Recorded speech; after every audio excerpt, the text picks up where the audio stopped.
특별히 오늘 본문 말씀에 먹는 것에 대한 이야기가 나옵니다. 그 먹는 것은 레위기 11장에 정한 음식과 부정한 음식을 율법에 구별해 놓았기 때문에 유대인들은 어려서부터 몸에 익히고 있고 또 그렇게 배웠기 때문에 자연스럽게 구별하는 버릇이 있습니다. 우리가 이것을 인정을 해 줘야 됩니다.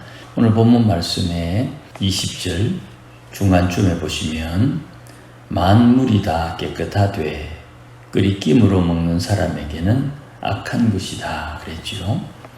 예수님께서 마가복음 7장에 사람이 먹는 것, 입으로 들어가는 것이 더러운 것이 아니요 입에서 나오는 것이 더럽다 그랬습니다.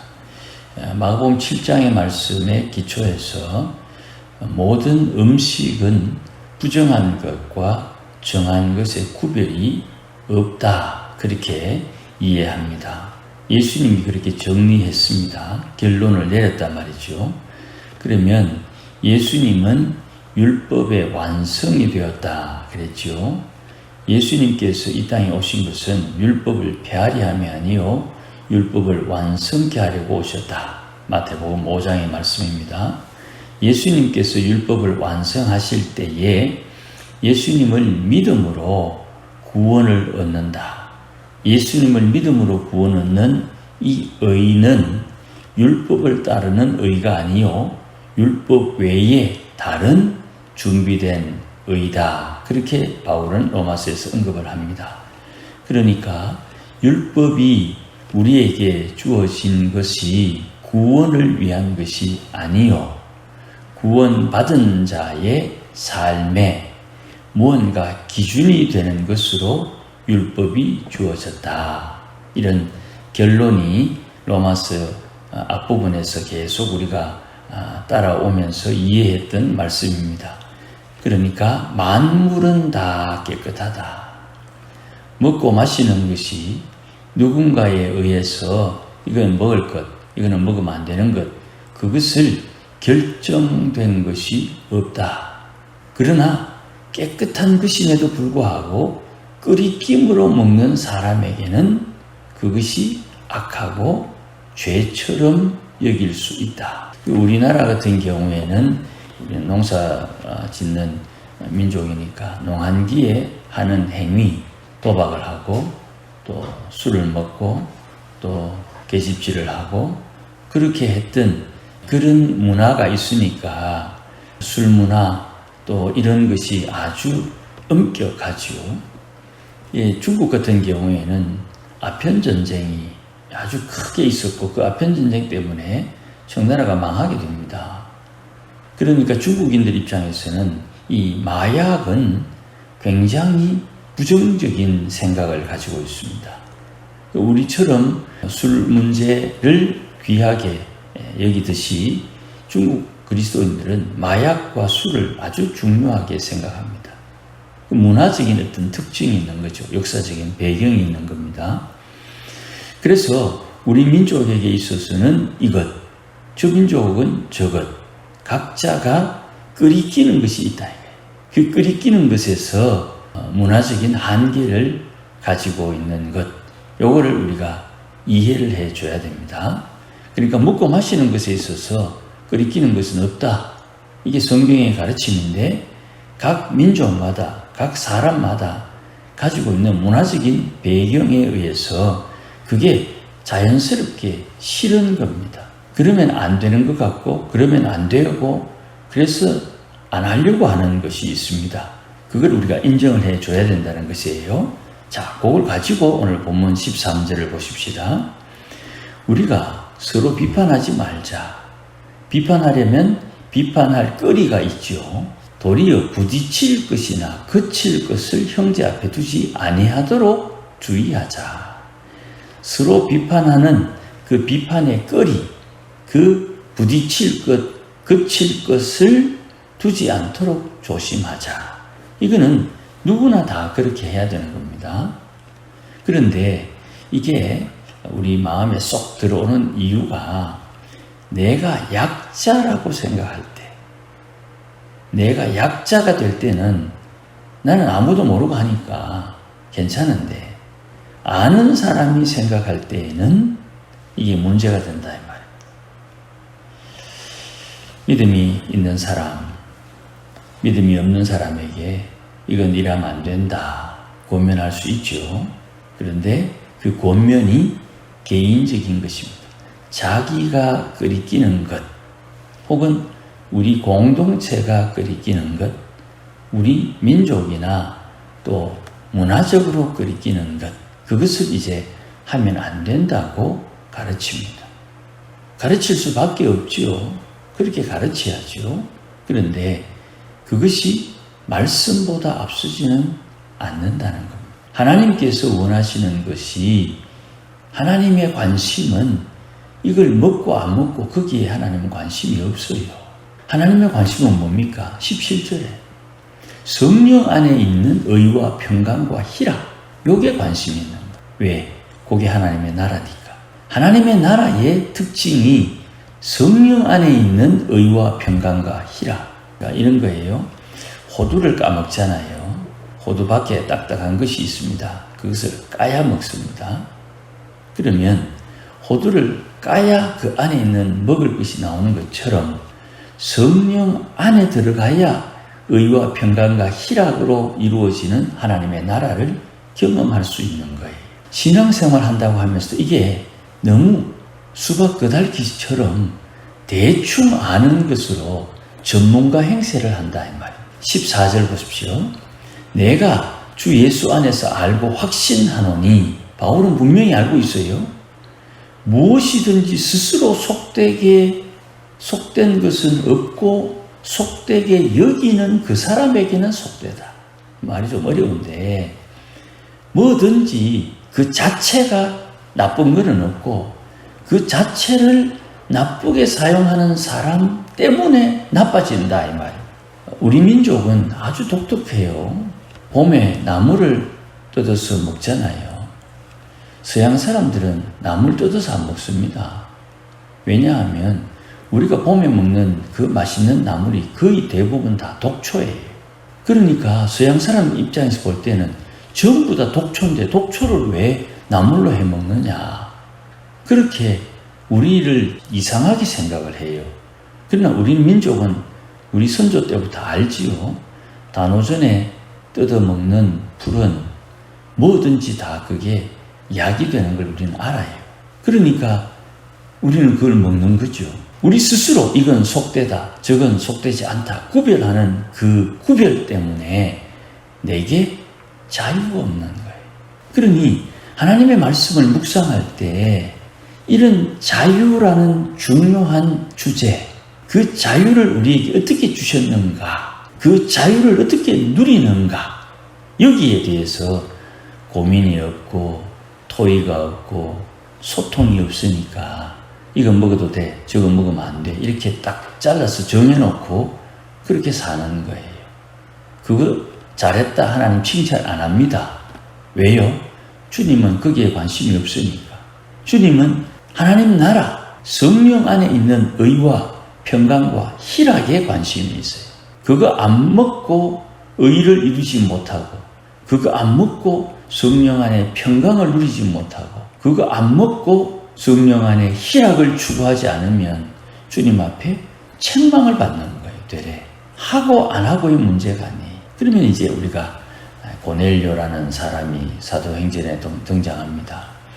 고넬료라는 사람을 만나기 전에 시몬의 집에서 기도하던 베드로에게 환상 중에 하나님께서 그릇을 하늘에서부터 내려줍니다. 그 보자기를 열어보니까 거기에 가증한 것, 율법에 먹지 말라고 하는 것이 거기에 잔뜩 들어있는데, 환상 중에 하나님께서 베드로 보고 그 집어 먹으라 그러니 베드로가 깜짝 놀라지요. 주님, 저는 어려서부터 율법에 먹지 말라는 것 먹어본 적이 없습니다. 그 이야기, 그 환상에 대한 이야기를 가지고 고민하는 차에 고넬료가 보낸 사람이 도착합니다. 이방인인 줄 알지만 그를 만나러 갑니다. 그리고 거기에서 복음을 전하고 이방인인데 성령이 임하는 것을 베드로가 보고 깊은 깨달음과 통찰을 가지게 됩니다. 물론 그도 갈라디아서에 보면 바울과의 대화 속에 책망받은 일이 있지요. 그게 부딪힐 것, 그칠 것을 두는 것 때문에 다툼이 발생됩니다마는 이것이 근본적으로 복음 전파하는데 무엇을 요구하는가? 우리가 그것을 깨달을 필요가 있는 거예요. 자, 보십시다. 계속 이어지는 겁니다. 15절. 음식으로 말미암아 네 형제가 근심하게 되면, 형제가 음식 때문에 근심하게 내버려 두는 그 행동은 네가 사랑하지 않는 행동이다. 그리스도께서 대신하여 죽으신 형제가 음식 때문에 망하도록 너는 그 형제가 근심하도록 내버려 두지 말라. 음식 때문에 고민하는 것, 네 사랑으로 용납하고 이해해라. 이걸 보십시오. 율법에서 먹지 말라는 것을 먹고 율법에서 먹으라는 것을 못 먹는 이런 다양한 상황 속에 먹는 것 때문에 믿음이 꺾이거나 믿음이 진보가 되지 않는 그런 상황을 적극적으로 해결하라는 거예요. 목사님들이 모이면 선지국 먹느냐 안 먹느냐 서로에게 질문하는 경우가 있어요. 선지국 먹고 안 먹고가 무슨 상관입니까? 성경 말씀이 있으니까 그것 때문에 목사님 선지국을 먹어야 됩니까? 말아야 됩니까? 목사님들도 그런 질문을 서로서로에게 합니다. 상황이 되면 먹고 상황이 안 되면 안 먹는 거죠. 먹는 사람 욕하지 않고 내가 자유롭게 먹을 수도 있고 먹지 않을 수도 있는 거지요. 중요한 것은 뭡니까? 하나님 나라가 선지국 먹음으로 이루어지느냐, 선지국 먹지 아니함으로 하나님 나라가 이루어지느냐, 이게 중요한 거다 이 말. 16절. 그러므로 너희의 선한 것이 비방받지 않도록 하라. 주의 일이 선지국 먹고 안 먹고 때문에 방해되지 않도록 처신하는 것이 중요한 겁니다. 선지국 먹는다고 하늘나라가 안 이루어지고 선지국 안 먹는다고 하늘나라가 이루어지는 게 아니다 이 말이에요. 그렇게 생각하는 그 생각 자체가 하나님을 무시하는 거다 이 말이지. 주의 말씀에 입으로 들어가는 것이 사람을 더럽게 하는 것이 아니요 입에서 나오는 것이 사람을 더럽게 한다. 너희는 너희 허물과 죄를 회개하라 그랬는데 먹고 마시는 것 때문에 회개하는 게 아니에요. 내 마음에서 쏟아내는 그 악이 회개의 이유가 되는 거죠. 이런 말씀이 낯설 수가 있습니다. 신앙의 진보가 나타나기 위해서는 공부해야 되는 것입니다. 자, 18절 보십시다. 그리스도를 섬기는 자는 하나님을 기쁘시게 하며 사람에게도 칭찬받는다. 하나님을 기쁘시게 한다고 하면서도 그리스도 교회를 섬기면서 하나님을 기쁘시게 한다고 하면서도 사람에게 칭찬 못 받는 경우 있지요. 주를 위해서 열심을 다해 섬긴다고 하면서도 다른 사람이 목사님 때문에 시험 들었습니다. 장로님 때문에 시험 들었습니다. 권사님 때문에 시험 들었습니다. 그럴 수 있죠. 그러면 하나님을 기쁘시게 하면서 시험 들게 하는 사람과 하나님을 기쁘시게 하는 행동을 보면서 시험 드는 사람, 누가 잘못됐느냐? 우리는 네가 잘했다, 내가 잘했다, 그거 판단하는데 관심이 있어요. 그런데 주님은 어디에 관심이 있느냐? 누가 믿음을 가지고 있느냐에 관심이 있어요. 23절 맨 뒤에 믿음을 따라하지 아니하는 것은 다 죄다 그랬지요. 우리는 내가 잘했다, 네가 잘했다, 내가 잘했으니까 네가 틀렸지, 잘못했다고 회개해, 내인데 잘못했다고 용서를 빌어, 뭐 그렇게 해서 우월감을 가지려고 하는 거예요. 그 우월감이 하나님 앞에 책망받는 이유가 되는 거예요. 저는 이런 분도 만나봤습니다. 내가 부산에서 목회할 때, 목사님, 저는 예수를 믿다가 예수를 안 믿게 되었는데 어머니의 기도로 다시 교회를 나왔습니다. 교회를 나온 그때부터 지금 나이가 70이 다 될 지금까지 주의를 한 번도 어긴 적이 없습니다. 잘했습니다. 그런 나를 왜 시험에 들게 합니까? 시험 들 게 뭐 있지요? 그러니까 그분이 하는 이야기는 담임 목사님에게 불려가가지고 들은 책망은 이거예요. 주일날 잘 지켜서 성수주의를 했는데 왜 그분을 잘했다고 칭찬 안 하느냐? 그래가지고 제가 담임 목사님께 불려가고 부지런함을 들었어요. 그게 칭찬받을 일입니까? 당연한 일이지. 나도 목사 되고 난 뒤에 한 번도 주의를 안 하겠는데. 믿음으로 하지 않는 것은 다 죄가 되는 거예요. 주의를 다 지키고도 믿음으로 하지 않은 것이 죄가 된다 이 말이에요.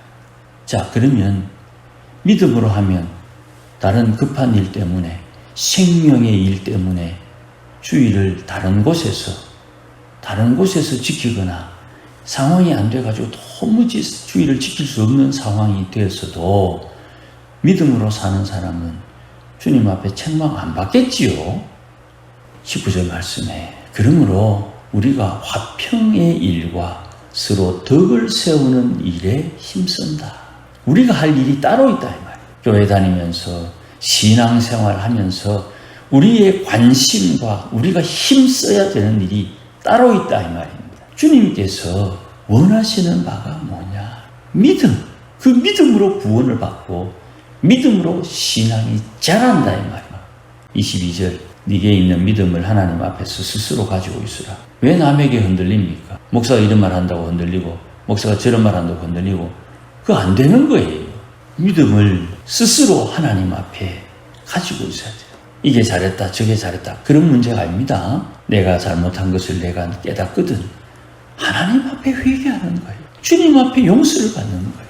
그렇게 주를 섬기는데 22절 자기가 옳다 하는 바로 자기를 정죄하지 아니하는 자는 복이 있다.